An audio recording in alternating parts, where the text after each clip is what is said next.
નમસ્કાર મિત્રો, ધોરણ 12 માં તમારું સ્વાગત છે. ચેપ્ટર નંબર 12 એટમ્સ પરમાણુ ચેપ્ટર. નીટ અને જેડબલઈ માં અહીં સ્પષ્ટ મુદ્દાઓ આપેલા છે. પહેલા લેક્ચરમાં તમે જોઈ ગયા છો થોમ્સનનું પરમાણુ મોડલ અને રુથરફોર્ડના પરમાણુ મોડલ.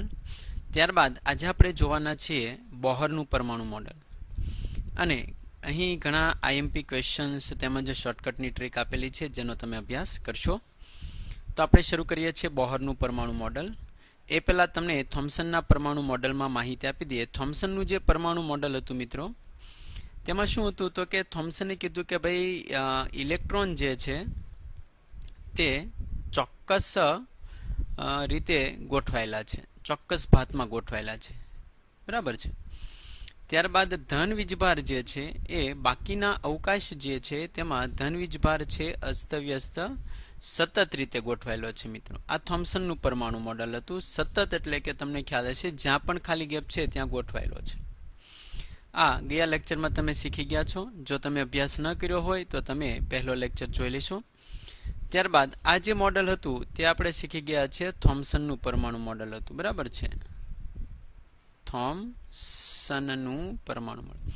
રુથરફોર્ડના પરમાણુ મોડલની વાત કરીએ તો કે રુથરફોર્ડનું પરમાણુ મોડલ હતું તેણે શું કીધું તો કે રુથરફોર્ડના પરમાણુ મોડલમાં સમગ્ર ધન વિદ્યુતભાર જે છે મિત્રો તે પરમાણુના કેન્દ્રમાં કેન્દ્રિત થયેલો છે, જેને ન્યુક્લિયસ કહે છે.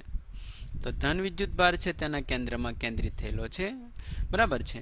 અને ઇલેક્ટ્રોન જે છે તે તેના વર્તુળાકાર માર્ગે પરિભ્રમણ કરે છે, બરાબર છે. ઇલેક્ટ્રોન જે છે પરમાણુના આસપાસ વર્તુળાકાર માર્ગે પરિભ્રમણ કરે, પરંતુ તે પરમાણુની સ્થિરતા સમજાવવામાં કેવો પડે છે મિત્રો? નિષ્ફળ બને છે પરમાણુની સ્થિરતા સમજાવવામાં, બરાબર છે. ઇલેક્ટ્રોન છે તેની અનંત કક્ષાઓમાંથી કોઈ પણ કક્ષામાં પરિભ્રમણ કરી શકે છે. ફરીવાર જણાવું છું તમને કે ઇલેક્ટ્રોન જે છે તેની કોઈ પણ કક્ષાઓમાંથી અનંત કક્ષાઓમાંથી કોઈ પણ કક્ષામાં પરિભ્રમણ કરી શકે તેવું રુથરફોર્ડે જણાવ્યું. રુથરફોર્ડે તમને જણાવ્યું કે ઇલેક્ટ્રોન જે છે તે તેની અનંત કક્ષામાંથી કોઈ પણ કક્ષામાં પરિભ્રમણ કરી શકે છે. તો અહીં આપણે બોહરનું પરમાણુ મોડલ તેને શું કીધું તો આપણે એની વાત કરીએ છીએ. બોહરે કીધું કે ઇલેક્ટ્રોન છે તેની અનંત કક્ષામાંથી માત્ર એવી જ કક્ષામાં પરિભ્રમણ કરી શકે જેનું કોણીય વેગમાન h/2πના પૂર્ણ ગુણાંકમાં હોય.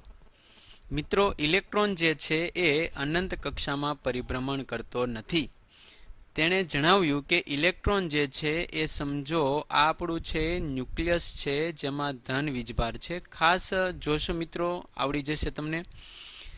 તેની અનંત કક્ષાની બદલે એ એવી જ કક્ષામાં પરિભ્રમણ કરતા હોય જેનું કોણીય વેગમાનને આપણે L પણ લખી શકો છો, બરાબર છે. એન્ગ્યુલર મોમેન્ટમ L જે h/2πના પૂર્ણ ગુણાંક એટલે n લખી શકો છો, જ્યાં તમે n બરાબર લખી શકો છો 1, 2, 3. હવે અહીં તમને માહિતી આપી દઉં છું ઇલેક્ટ્રોનનો ગતિમાર્ગ કયા પ્રકારનો હોય છે. બોહરના પ્રથમ મુદ્દા ઉપરથી તમને માર્ગ જણાવું છું. ઇલેક્ટ્રોન જે છે એ એવી જ કક્ષામાં પરિભ્રમણ કરતો હોય અને દ બ્રોગલીના મત પ્રમાણે પણ તમે શીખી ગયા છો. દ બ્રોગલીના મત પ્રમાણે ઇલેક્ટ્રોન જે છે એ સ્થિત કક્ષામાં પરિભ્રમણ કરે છે મિત્રો, બરાબર છે. સ્થિત કક્ષામાં. અને સ્થિત કક્ષામાં પરિભ્રમણ દરમિયાન તેની ઉર્જા જે છે તેનું ઉત્સર્જન થતું નથી. એક સમાન ઉર્જાથી ગતિ કરે છે, આથી ઇલેક્ટ્રોન જે છે એક સમાન માર્ગે પાછો ત્યાં ને ત્યાં ફરે છે, બરાબર છે. તો આને સ્થિત કક્ષા કહે છે. હવે અહીં તમે જોશો કે સ્થિત કક્ષામાં એક પરિભ્રમણ દરમિયાન તેની તરંગ લંબાઈ લેમ્બડા હોય. આપણા સમીકરણ મેળવી દઈએ કોણીય વેગમાન કઈ રીતે આવે છે પહેલા મુદ્દા પરથી. તેનું કોણીય વેગમાન છે મિત્રો આપણે મેળવવા માટે એક તરંગ બને એટલે L હોય. આપેલા પરિઘની અંદર જે ઇલેક્ટ્રોનનો ગતિમાર્ગ છે પરિઘની અંદર કેટલા લેમ્બડા બનશે તો કે n લેમ્બડા, બરાબર છે. પરિઘ આપણે લઈએ છીએ મિત્રો 2πr. હવે અહીં લેમ્બડા જે છે ત્યાં આપણે દ બ્રોગલીની તરંગ લંબાઈ મૂકી દઈએ. દ બ્રોગલીની તરંગ લંબાઈ ખબર હશે તમને h/p અને p બરાબર મૂકીએ છીએ mv = 2πr. મિત્રો અહીં તમે જોશો mvr ને કરતા બનાવશો mvr = nh/2π આપેલું કોણીય વેગમાનનું સમીકરણ મળે છે. અને જ્યાં તમને ખ્યાલ હશે એલ બરાબર છે તમે લખી શકો છો આર ક્રોસ પી પી બરાબર એમવી. આથી એમવીઆર બરાબર કોણીય વેગમાન થશે જે એચના છેદમાં 2πના પૂર્ણ ગુણાંકમાં હોય તેવા જ માર્ગે ગતિ કરશે. સમજો તમને કોઈ ક્વેશ્ચન પૂછે કે આ જે છે એ ન્યુક્લિયસ છે જેની અંદર કયો વીજભાર છે મિત્રો? ધન વીજભાર છે. બરાબર છે. હવે અહીં પ્રથમ કક્ષા છે n બરાબર 1, n બરાબર 2, n બરાબર 3, n બરાબર 4. તો તમને પૂછવામાં આવે કે n બરાબર પ્રથમ કક્ષામાં તેનું કોણીય વેગમાન કેટલું હોય તો તમે લખી શકો છો જો અહીં n બરાબર 1 મૂકશો તો પ્રથમ કક્ષામાં કોણીય વેગમાન hના છેદમાં 2π થાય. n બરાબર બીજી કક્ષામાં જો તેનું કોણીય વેગમાન મૂકશો તો કેટલું થશે? n બરાબર 2 મૂકશો તો મિત્રો hના છેદમાં π થશે. આ રીતે તમે તેનું કોણીય વેગમાન મેળવી શકો છો, જે ખાસ ધ્યાનમાં રાખશો. ત્યારબાદ પ્રથમ મુદ્દો સમજાઈ ગયો હોય તો આપણે બીજા મુદ્દામાં જઈએ છીએ. બીજો મુદ્દો ખાસ જોશો તમે અહીં. બીજો મુદ્દો બોહરના પરમાણુ મોડેલમાં પણ એના પરથી બહુ સહેલો મુદ્દો છે. તો કે ઇલેક્ટ્રોન જે છે બરાબર તે ઊંચી ઉર્જા સ્તર E1 માંથી જો નીચી ઉર્જા સ્તરમાં સંક્રાંતિ કરે જતો હોય તો F આવૃત્તિ ધરાવતા ફોટોનનું શું કરશે મિત્રો? એ ઉત્સર્જન કરશે. અહીં તમે જોશો કે જેની ઊંચી ઉર્જા સ્તર છે એવું E1 સ્તર છે. બરાબર છે. N2 બરાબર તમે કોઈ પણ નામ આપી શકો છો. આ N2 લઈએ અથવા તો આને આપણે લઈએ છીએ N1. બરાબર છે. N2 અને N1. તો ઊંચી ઉર્જા સ્તર E1 માંથી E2 માં જ્યારે સંક્રાંતિ કરશે ત્યારે ફોટોન અહીં તમે જોશો. ફોટોન એટલે એક ફોટો ઇલેક્ટ્રોન્સ પણ કહી શકો છો જેનું ઉત્સર્જન કરે છે, જેની ઉર્જાનું સમીકરણ તમને ખ્યાલ હશે E બરાબર HF. ફોટોનની ઉર્જાનું સમીકરણ છે. એક ફોટોન ઉત્સર્જન થાય તો HF લખાય અને જો n ફોટોન ઉત્સર્જન થાય તો n ફોટોન લખી શકાય. તો બંને વચ્ચે ઉર્જા ગેપ કેટલો છે તો તમે અહીં લખી શકો છો E1 હાયર એનર્જી સ્ટેટમાંથી લોઅર એનર્જી સ્ટેટ બાદ કરતા E બરાબર HF. અહીં F બરાબર C ના છેદમાં લેમડા પણ લખી શકો છો. આથી HC ના છેદમાં લેમડા પણ લખી શકાય. બરાબર છે. ત્યારબાદ નીચેની આકૃતિ જોશો તો કે લોઅર એનર્જી સ્ટેટ છે તેમાંથી હાયર એનર્જી સ્ટેટમાં જશે. નીચા ઉર્જા સ્તરમાંથી મિત્રો ઊંચા ઉર્જા સ્તરમાં જશે. નીચા ઉર્જા સ્તરમાંથી ઊંચા ઉર્જા સ્તરમાં જાય તો F આવૃત્તિ ધરાવતા ફોટોનનું શું કરશે? શોષણ કરશે. અને આ દરમિયાન તેની ઉર્જાનું સમીકરણ છે E1 E2 HF. આપેલી પ્રક્રિયામાં ફોટોનનું શું થાય છે? શોષણ. તો આ બંને જે કારણો જે છે એ બોહરના પરમાણુ મોડેલ ઉપરથી જાણવા મળે છે. બરાબર છે. બહુ જ સહેલા મુદ્દાઓ છે. તમે ફરી એકવાર અભ્યાસ કરશો જેથી તમે સારી રીતે લખી શકો છો. આપેલા બંને મુદ્દા તમે નોંધ કરી રાખશો અથવા તો લખી રાખશો જેથી તમે MCQ ગણતી વખતે ખાસ ધ્યાનમાં રાખી શકો. ત્યારબાદ જો કોઈ ઇલેક્ટ્રોન છે વર્તુળાકાર માર્ગે મિત્રો પરિભ્રમણ કરતો હોય તો તેની ત્રિજ્યાનું સમીકરણ છે. ત્રિજ્યા પરથી એના MCQ પૂછે છે ખૂબ જ સહેલા. તો તમે આપેલા મુદ્દામાં છે ખાસ અને ખાસ નોંધ કરી રાખશો અને વ્યવસ્થિત એકદમ જોશો કે જેથી તમે સરળ રીતે શીખી શકો છો. અહીં તમે જોશો તો કે હાઇડ્રોજન પરમાણુ જે છે એ મેં દોરેલો છે. હાઇડ્રોજન પરમાણુને લખી શકો છો H11. બરાબર છે. પરમાણુ ક્રમાંક પણ 1 અને દળ પણ 1. મિત્રો તેની જગ્યાએ કોઈ પણ ન્યુક્લિયસ હોય તો તેમાં પ્રોટોન ઇલેક્ટ્રોનની સંખ્યા પૂછે તો તમે અહીં કોઈ પણ તત્વને તમે લખવું હોય તો તત્વ માટે તમે લખી શકો છો XZA. X એ તત્વ બતાવે છે, Z એ પરમાણુ ક્રમ બતાવે છે, પ્રોટોન અથવા ઇલેક્ટ્રોનની સંખ્યા પણ કહી શકો છો અને A એ દળ બતાવે છે. બરાબર છે. હવે તમે અહીં જોશો ત્રિજ્યાનું સમીકરણ મેળવવું છે. M દળનો ઇલેક્ટ્રોન છે. R ત્રિજ્યાના વર્તુળાકાર માર્ગ ઉપર V વેગથી ન્યુક્લિયસની આસપાસ પરિભ્રમણ કરી રહ્યો છે. બરાબર. તો મિત્રો કોઈ પણ કણ જે છે વિદ્યુતભારિત કણ બરાબર એ વર્તુળાકાર માર્ગે પરિભ્રમણ કરતો હોય તો તેને કેન્દ્રગામી બળ લાગે છે. અને આ કેન્દ્રગામી જે બળ જે છે કુલંબીય બળ દ્વારા પૂરું પડે છે. અહીં બંને વચ્ચે કુલંબીય બળ લાગે છે. કેન્દ્રગામી બળ છે mv²/r ઇઝ ઇક્વલ ટુ કુલંબીય બળ જે છે 1/4πε0 Ze²/r પણ તમે લખી શકો છો.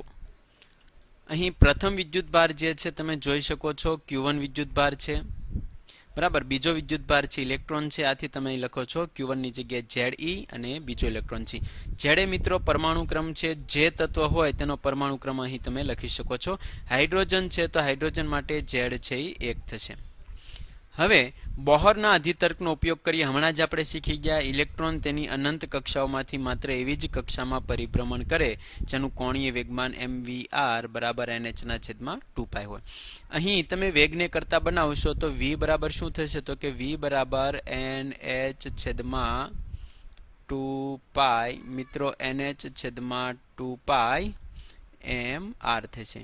આ વેગની કિંમત છે એનો વર્ગ કરીને જો સમીકરણ 1 માં મૂકી દઈએ તો અહીં વર્ગ કરતા m v square n square h square બેનો વર્ગ થશે 4 pi square m square r square.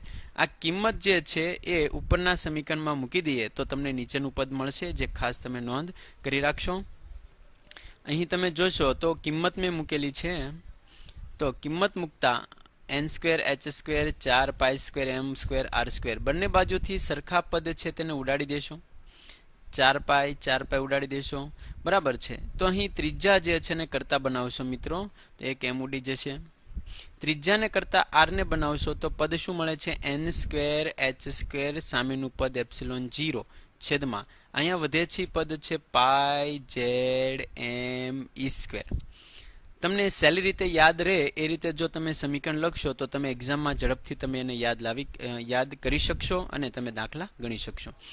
અહીં તમે જોશો n જે છે બરાબર છે z એની સિવાયના જેટલા પણ પદ છે h પ્લાન્ક અચળાંક એપ્સિલોન 0 શૂન્યાવકાશની પરમિટિવિટી પાઈ છે 3.14 છે બરાબર છે અને આ જે કિંમત જે છે m છે ઇલેક્ટ્રોનનું દળ છે તો બધા જ પદની જો તમે કિંમત મૂકશો તો મિત્રો તેનો જવાબ છે 0.53 એંગસ્ટ્રોમ મળે છે બરાબર છે. અને બીજી રીતે તમારે લખવું હોય તો ત્રિજ્યા જે છે n સ્ક્વેર છેદમાં z ના સમપ્રમાણમાં હોય છે. n એટલે ક્વોન્ટમ કક્ષા n બરાબર 1 2 3 4 z એટલે પરમાણુ ક્રમ. તમને પૂછવામાં આવે હાઇડ્રોજન પરમાણુ છે ખાસ એક્ઝામ્પલ આપણે લઈએ હાઇડ્રોજન પરમાણુ છે તો n બરાબર પ્રથમ કક્ષામાં તેની ત્રિજ્યા કેટલી હોય તો તમે લખી શકો છો rn બરાબર અહીં n છે ત્યાં લખશો 1 હાઇડ્રોજન માટે z બરાબર 1 આથી તમે લખી શકો છો 0.53 એંગસ્ટ્રોમ. મિત્રો બીજી કક્ષામાં જો તમને ત્રિજ્યા પૂછે તો r2 = 0.53 ગુણ્યા n એટલે 2 નો વર્ગ 4 છેદમાં હાઇડ્રોજન માટે પરમાણુ ક્રમ 1. તો આ રીતે તમે બીજી કક્ષામાં ત્રિજ્યા ત્રીજી કક્ષામાં ત્રિજ્યા જેનું સમીકરણ છે બહુ જ સહેલું છે અને તમે આપેલા સમીકરણની મદદથી જ દાખલાઓને જો ગણવાનો પ્રયત્ન કરશો તો સહેલી અને સાદી રીતે તમે ગણી શકો છો. ત્યારબાદ ઇલેક્ટ્રોન જે છે તે પરિભ્રમણ કરતો હોય તો જો તમને તેનો વેગ પૂછે વેગ તો મિત્રો અહીં તમને વેગના ઘણા બધા સમીકરણ આપેલા છે. ખાસ અને ખાસ તમે આપેલા સમીકરણનો ઉપયોગ કરી અને દાખલાઓ જે છે ગણી શકો છો. તો સૌપ્રથમ પહેલા આપણે અહીં સમીકરણ બનાવીએ. બોહરનો અધિતર્ક કોણીય વેગમાન mvr બરાબર nh ના છેદમાં 2π. અહીં વેગને કરતા બનાવશો તો v = nh ના છેદમાં 2π mr. મિત્રો ખાસ ધ્યાન રાખશો વેગ જે છે એ આપણે સમીકરણ જ્યારે બનાવીએ છીએ ત્યારે અહીં તમે જોશો તો v જે છે કોના પર આધાર રાખે છે proportional to n પ્રમાણે. આ સમીકરણની મદદથી તમે v proportional to n લખી શકો છો પરંતુ તમે દર્શાવી શકતા નથી કારણ કે અહીં તમારે r ની કિંમત હજી મૂકવાની બાકી છે. એટલે જો કોઈ MCQ જો તમને આપે બરાબર છે તો તમે ખાસ ધ્યાન રાખશો MCQમાં તમારે આપેલું પદ છે ટીક કરવાનું નથી. તમને નીચેનું જે સમીકરણ આપ્યું છે તેને તમારે ટીક કરવાનું છે બરાબર છે. તો ચાલો અહીં ફરી એકવાર આપણે જોઈએ તો કે mvr બરાબર nh ના છેદમાં 2π વેગને કરતા બનાવશો તો અહીં તમને સમીકરણ મળે છે. ત્યારબાદ r ની કિંમત છે તમારે અહીં એડ કરવાની છે. r ની કિંમત હમણાં જ મેં તમને કીધી n square h square epsilon 0 છેદમાં પાઈ z m e સ્ક્વેર. જો આપેલી કિંમત મૂકીએ સરખા પદ જે છે મિત્રો બંને બાજુથી જો આપણે એને ઉડાડીએ n h એક n h ઉડી જશે તો સમીકરણ વધે છે તેને ખાસ નોંધ કરી રાખશો z e સ્ક્વેર છેદમાં 2 એપ્સિલોન 0 n h. વેગ કોના પર આધાર રાખે છે તમને પૂછે ને એક્ઝામ્પલ તો તમારે લખવાનું છે વેગ proportional to z/n.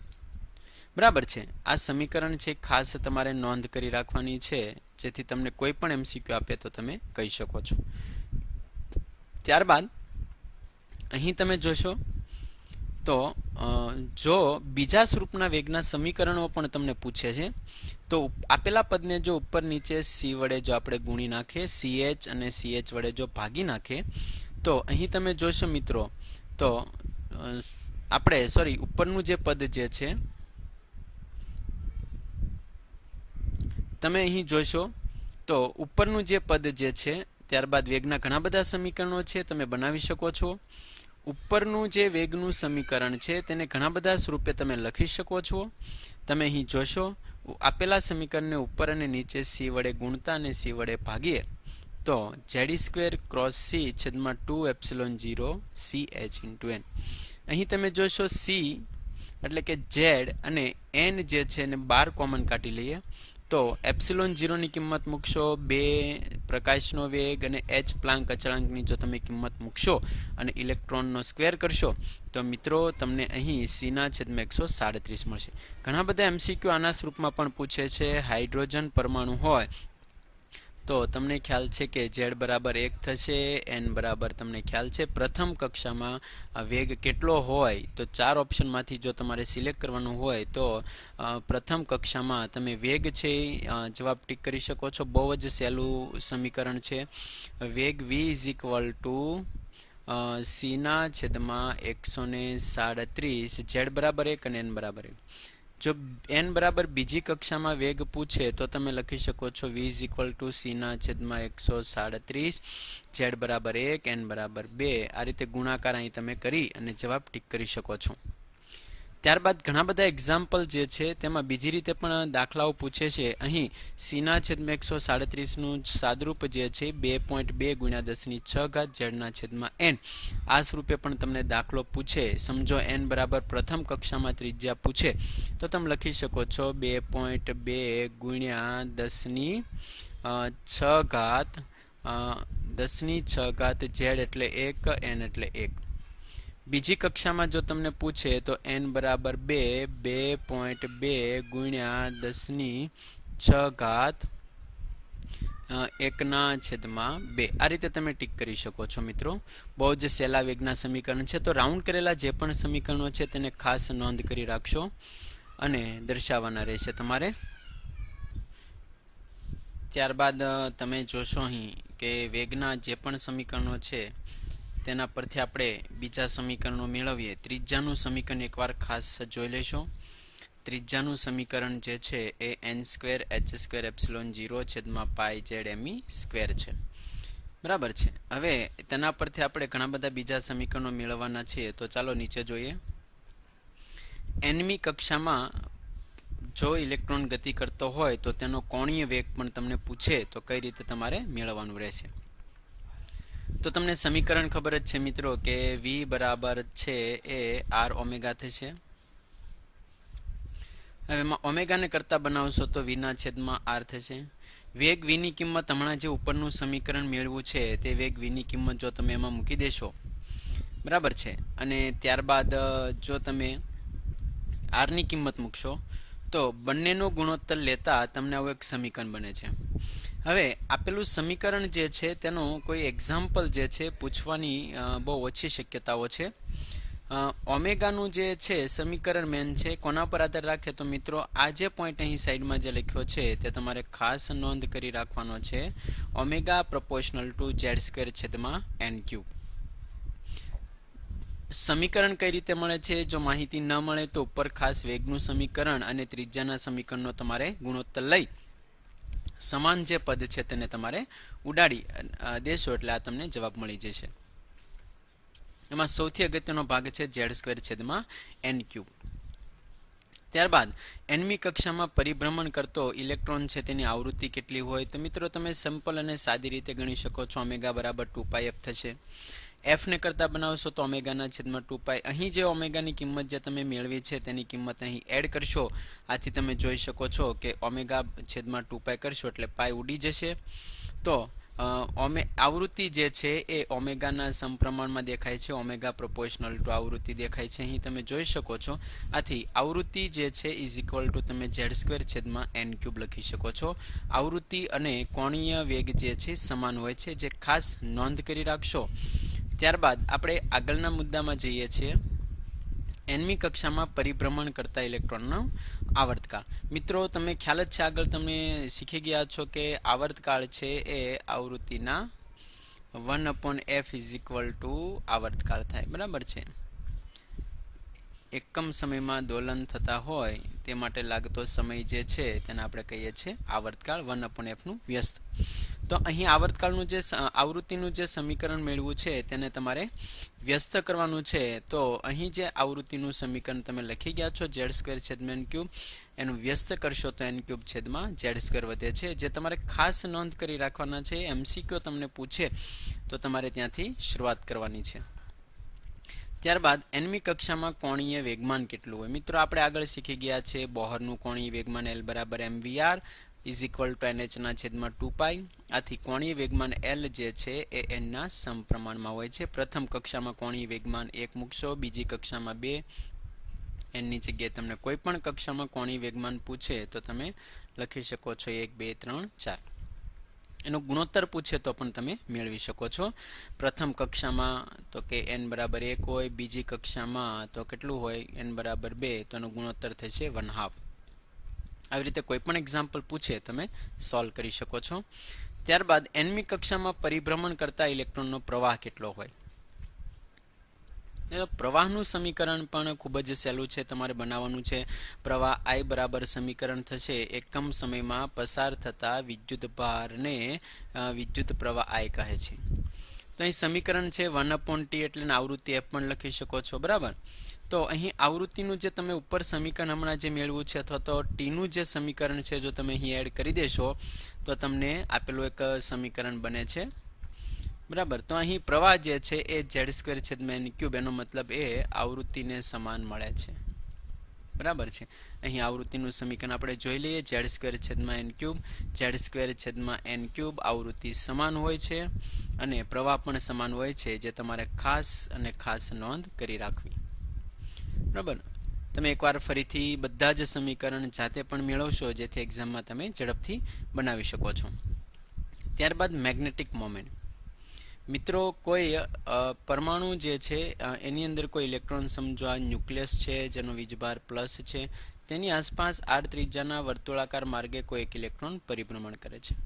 ઇલેક્ટ્રોન આ બાજુ હોય તો પ્રવાહની દિશા તેનાથી વિરુદ્ધ હોય, બરાબર છે. જમણા હાથનો અંગૂઠો જે છે એ જો ઉપરની તરફ રાખશો તમે તો તમને ચુંબકીય ક્ષેત્રની દિશા પ્રવાહની દિશામાં મળી જશે. મિત્રો તમારા જમણા હાથને જે છે તમે ઉપરની દિશામાં રાખશો, બરાબર છે. પ્રવાહની દિશામાં આંગળા રાખશો તો ઉપરની દિશામાં તમને જે છે અહીં તમે જોશો તો પ્રવાહની દિશા જે છે તેમાં તમારે આંગળા રાખવાના છે. મિત્રો જો પ્રવાહની દિશામાં તમે આંગળા મૂકશો તો ચુંબકીય ક્ષેત્રની દિશા તમને ઉપરની તરફ મળે, બરાબર છે. તો આ જે છે એની ડાયપોલ મોમેન્ટ કહીએ છીએ. ડાયપોલ મોમેન્ટ એટલે ઇલેક્ટ્રોન અને એને પ્રવાહ અને તેને બનાવેલું ક્ષેત્રફળ મિત્રો લખી શકો છો πr². તો પ્રવાહ ગુણ્યા πr² કરશો, એમાં r ની કિંમતનો વર્ગ કરીને જો તમે મૂકશો તો તમને ડાયપોલ મોમેન્ટ છે એ ક્વોન્ટમ નંબર n ના સમપ્રમાણમાં તમને મળશે. અહીં તમારે r ની કિંમત મૂકવાની છે. r ની કિંમત તમે અગાઉ લખી ગયા છો, જેમાંથી તમે એડ કરી શકો છો. બીજું છે મિત્રો બોહર મેગ્નેટ્રોન. ઘણીવાર MCQમાં તમને પૂછે છે બોહર મેગ્નેટ્રોન એટલે શું થાય. તો બોહર મેગ્નેટ્રોનનું પણ સમીકરણ તમને અહીં લખીને આપ્યું છે, જે તમારે નોંધ કરી અને સાઈડમાં રાખવાનું છે EH/4πm, જેની માહિતી પણ તમે આગળ પણ મેળવી શકો છો. ત્યારબાદ nમી કક્ષામાં ચુંબકીય ક્ષેત્ર. મિત્રો ચુંબકીય ક્ષેત્રનું સમીકરણ છે જો કોઈ ઇલેક્ટ્રોન વર્તુળાકાર માર્ગે પરિભ્રમણ કરતો હોય તો એનું મેગ્નેટિક ફિલ્ડ કેટલું ઉત્પન્ન કરે છે, એ મેગ્નેટિક ફિલ્ડનું સમીકરણ જે છે એ બનાવીને આપ્યું છે. આ ત્રિજ્યા છે r, μ0 અહીં આટાની સંખ્યા પણ આવે છે, પણ આટાની સંખ્યા એક હોવાથી અહીં આપણે એક મૂક્યું છે. μ0 n એટલે આટાની સંખ્યા બતાવે છે, લખી શકો I/2r. અહીં ઉપર I જે છે પ્રવાહની કિંમત ઉપર તમે મેળવી ગયા છો, r ની કિંમત પણ મેળવી લીધેલી છે. તમે જે સમીકરણ બનાવ્યા તેમાંથી પ્રવાહને જો r ની કિંમત એડ કરશો તો તમારે આવું એક સમીકરણ બને છે. આ સમીકરણમાં જરૂરી પદ છે b કોના પર આધાર રાખે છે, તો કે z³/n ની 5 ઉપર આધાર રાખે છે, જે ખાસ નોંધ કરી રાખશો. ત્યારબાદ એક છેલ્લો તમને એમસીક્યુ સમજાવી દઉં છું તો કે આર જે છે ત્રિજ્યાનું સમીકરણ છે N square H square epsilon 0 છેદમાં પાઈ ઝેડ સમીકરણ બનાવીએ છીએ pi Z M E square pi Z M E square. અહીં જો તમને ક્ષેત્રફળ પૂછવામાં આવે તો મિત્રો તમને ખ્યાલ હશે ક્ષેત્રફળ એટલે પાઈ આર સ્ક્વેર થાય, અને જો તમને વ્યાસ પૂછવામાં આવે તો વ્યાસ એટલે 2r થશે, ત્રિજ્યાનું બમણું. અહીં તમે લખી શકો છો. અને એ પ્રમાણે તમને એનનું કોઈ એન નંબર પૂછે, એન એ બરાબર 1 2 3 આ જો કિંમત મૂકવાની પૂછે તો તમે એમાં મૂકી અને ક્ષેત્રફળ તથા વ્યાસ તમે મેળવી શકો છો, જે ખાસ નોંધ કરી રાખશો. ત્યારબાદ આપણે આગળના ત્રીજા લેક્ચરમાં જોવાના છીએ ઉર્જાના સમીકરણો. ઘણા બધા જ અગત્યના ભાગ છે, તો એના તરફ આપણે આગળ જઈશું.